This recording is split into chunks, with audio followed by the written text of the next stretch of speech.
মাত্র 50 টাকাই বেঁচে আছে, ভাড়া দেওয়ার টাকাও পর্যন্ত নেই। বুঝতে পারছি না কার থেকে টাকা চাইবো। মনোজ, তুমি রেডি হয়ে গেছো? হ্যাঁ, রেডি হয়ে গেছি।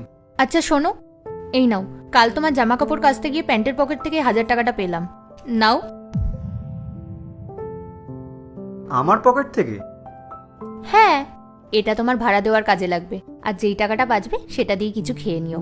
আর শোনো, পরের দিন থেকে যদি তোমার প্যান্টের পকেটে আমি 1000 টাকা পাই, আমি কিন্তু আর ফেরত দেবো না। ঠিক আছে।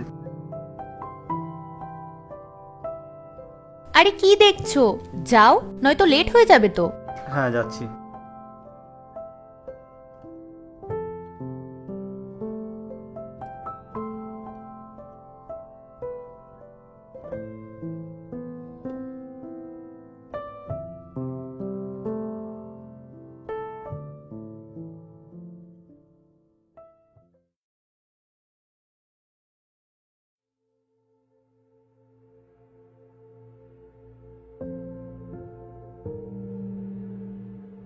এ নাও জল।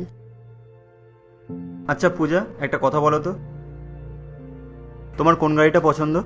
তোমার যেই গাড়িটা পছন্দ এবার বড়দিয়াতে তোমাকে সেই গাড়িটাই কিনে দেবো। আর প্রত্যেক উইকেন্ডে আমরা লং ড্রাইভে যাব। আর একদিন এই ভাড়া বাড়ি ছেড়ে আমাদের নিজেদের বাড়ি বানাবো। আর দেখবে একদিন আমাদের কাছে সব কিছু থাকবে। তোমার আজকেও সিলেকশনটা হয়নি না?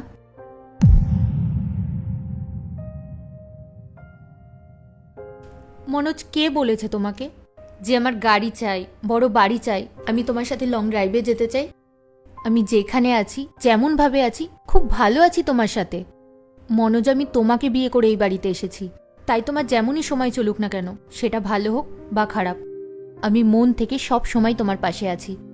আর তুমি তো ট্রাই করছো, এখন যদি কোনো জব না পাও তাহলে সেখানে তোমার কি দোষ বলো?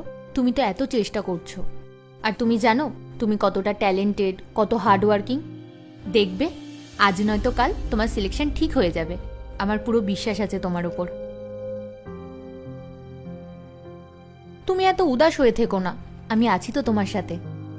তোমার যেমনই সময় চলুক না কেন, আমরা দুজন মিলে সেটাকে ফেস করব। হ্যাঁ, আমি জানি তুমি পৃথিবীর সব থেকে ভালো ওয়াইফ, আর তুমি আমার সব রকম ছোটোখাটো জিনিসের খেয়াল রাখো। আমি যখনই কোনো সমস্যায় থাকি তুমি ঠিক সেটা ধরে ফেলো। সকালে তুমি জানতে যে আমার কাছে টাকা নেই, কিন্তু তুমি ঠিক কোনো না কোনো বাহানা দিয়ে আমাকে টাকাটা দিয়েই দিলে, যাতে আমার খারাপ না লাগে। পার্ট 2 দেখতে সাবস্ক্রাইব করো ভেলকু 78M।